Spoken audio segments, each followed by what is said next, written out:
There are habits destroying your brain every single day, and most people do not even notice it happening, not because they are lazy or careless, not because they lack intelligence or discipline, but because modern life has been carefully designed to keep human attention fragmented, distracted, and exhausted.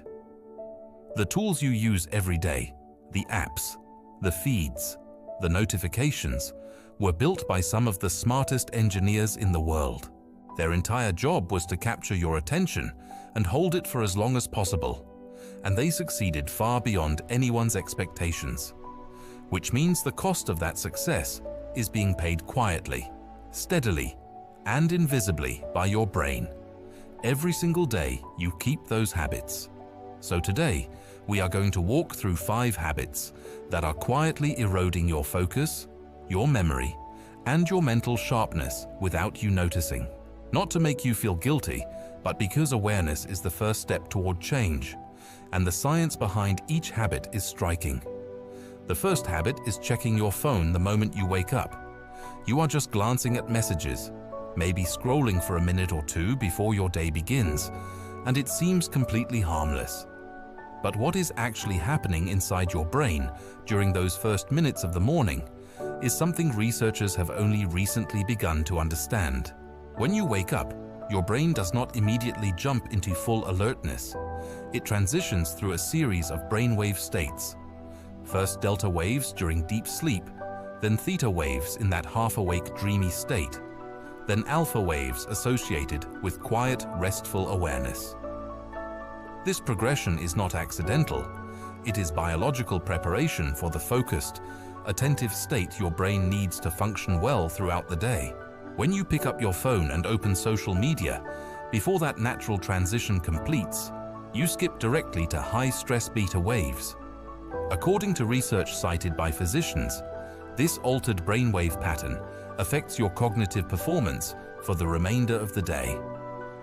Your brain also has a system called the cortisol awakening response. Between roughly 6 and 8 in the morning, cortisol naturally rises. This rise is designed to give you a stable boost of alertness and energy. Phone use in the morning disrupts that rhythm entirely. Blue light from the screen and the flood of incoming information send conflicting signals to your brain's internal clock, throwing off the cortisol pattern. The result is that you feel scattered and mentally drained by the afternoon, even when the day has barely started. On top of that, your dopamine pathways are in a heightened state of sensitivity right after waking, following the overnight reset of your reward circuits. When you flood those pathways with notifications, likes, and social media updates first thing, you raise what researchers call your dopamine baseline. That means everything you do later, working, reading, having a conversation, exercising, will feel less interesting and less rewarding by comparison. Your brain already spent its best morning energy reacting to a screen instead of preparing for the real challenges ahead. The people who protect their mornings are not being dramatic. They are working with the biology of their own brains, not against it. Because what you feed your mind in the first hour of the day has an outsized influence on the mental quality of everything that follows. The second habit is never allowing yourself to be bored. This one is so deeply embedded in modern behavior that most people never notice it. Every quiet moment is immediately filled. Waiting in line, you scroll. Riding an elevator, you check a notification. Sitting alone, you reach for your phone. The idea of simply sitting with your own thoughts has become almost uncomfortable for a large portion of the population. But here is what neuroscience has discovered about boredom. When your brain is not actively engaged in a task, something remarkable begins to happen. It shifts into a state known as the default mode network, which is activated during mind-wandering, daydreaming, and internal reflection. And far from being a waste of mental energy, this state is where some of your most important cognitive work actually takes place.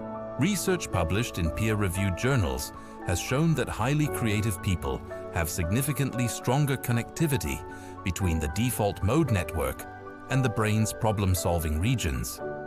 The default mode network is where your brain makes unexpected connections between ideas, processes unresolved problems, and generates the kind of insights that feel like they arrive from nowhere. NPR host Manoush Zomorodi ran an experiment with thousands of listeners, asking them to reduce their technology use for part of the week. The result was a measurable increase in creative thinking and problem-solving across the board, simply from allowing the brain more time in that quiet state. When every quiet moment is filled with content, your brain never gets to enter that generative space. It is always reacting and never creating. Over time, a mind that is constantly entertained gradually loses the habit of thinking deeply on its own, not because it cannot, but because it is never given the chance. The third habit is avoiding difficult things. This may be the most counterintuitive item on this list because discomfort feels like a signal to stop. But for your brain, discomfort is often a signal that something important is happening. The struggle itself is part of the process. Neuroscience has established that the brain is not a fixed organ. It is constantly reorganizing itself in response to experience, through a property called neuroplasticity. When you push through a difficult task, whether solving a hard problem, learning a new skill, or maintaining focus. When distraction is tempting, your brain responds by building stronger neural connections. The cognitive demand is not a side effect of the work. It is the actual mechanism by which the work makes you smarter and more capable. Researchers have found that people who regularly challenge themselves cognitively maintain sharper focus, stronger memory, and better mental resilience as they age compared to those who do not. But when you consistently avoid difficulty, when you switch to something easier the moment a task gets hard, your brain adapts to that pattern too. It becomes less comfortable with sustained effort. Its ability to tolerate cognitive friction weakens. The capacity for deep work quietly erodes over time.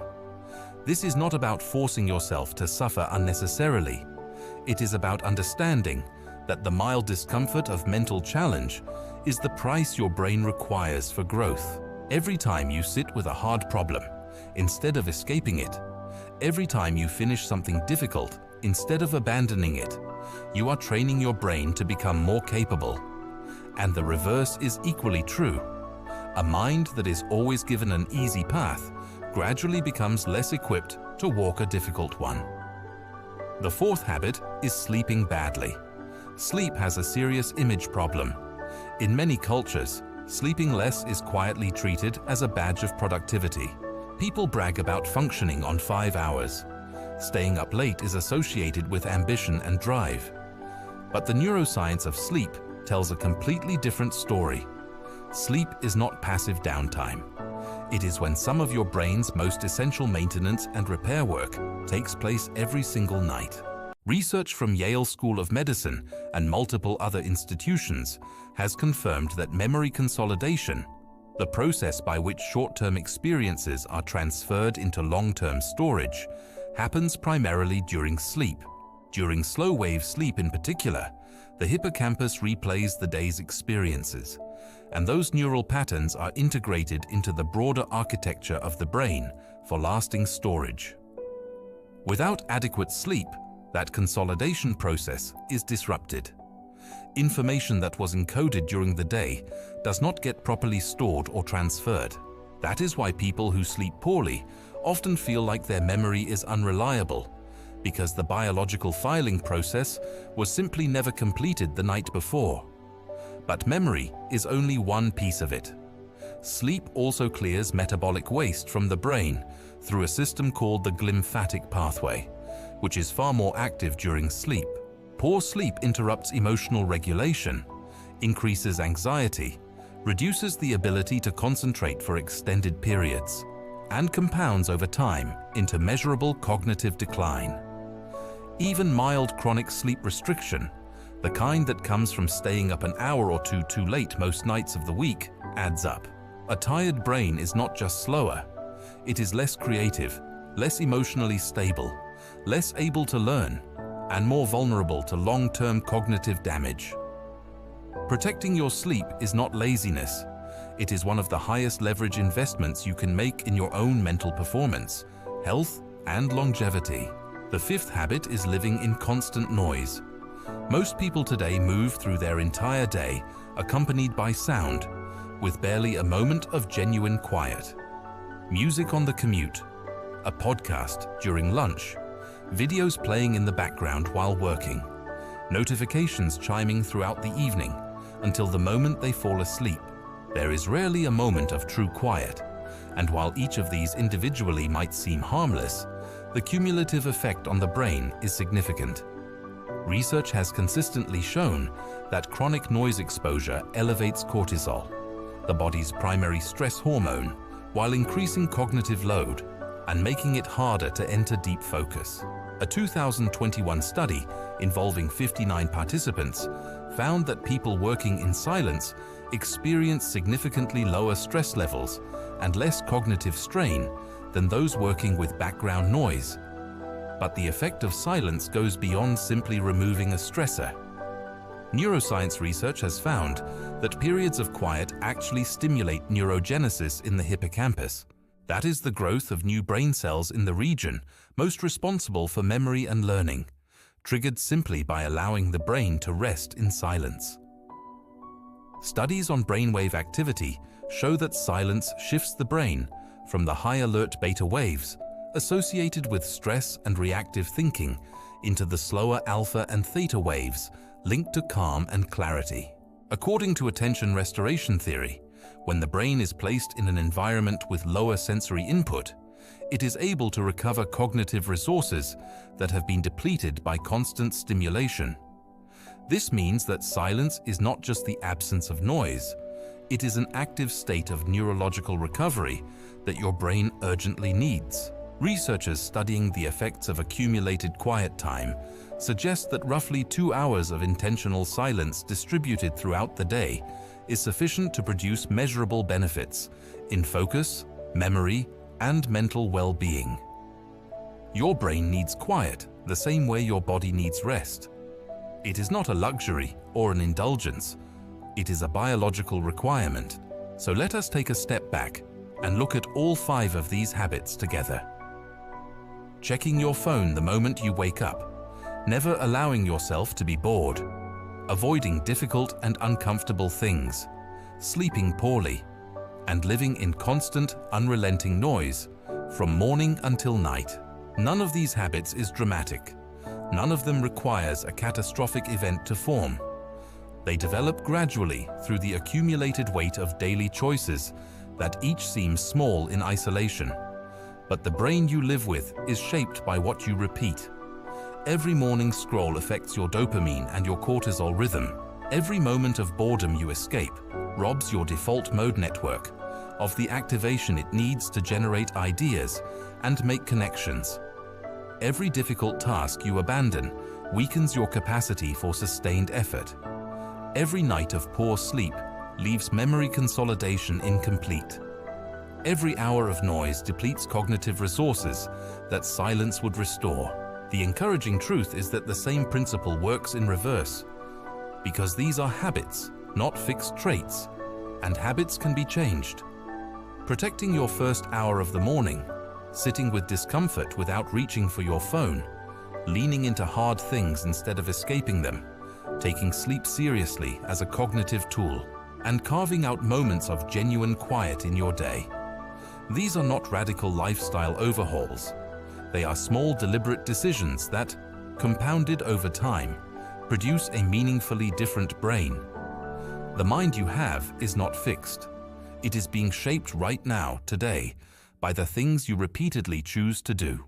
The people who think sharply, focus deeply, and remember well are not necessarily smarter than everyone else. They are simply living in ways that protect and support what their brain needs most. If this gave you something to think about and helped you see your daily habits differently, subscribe for more content like this.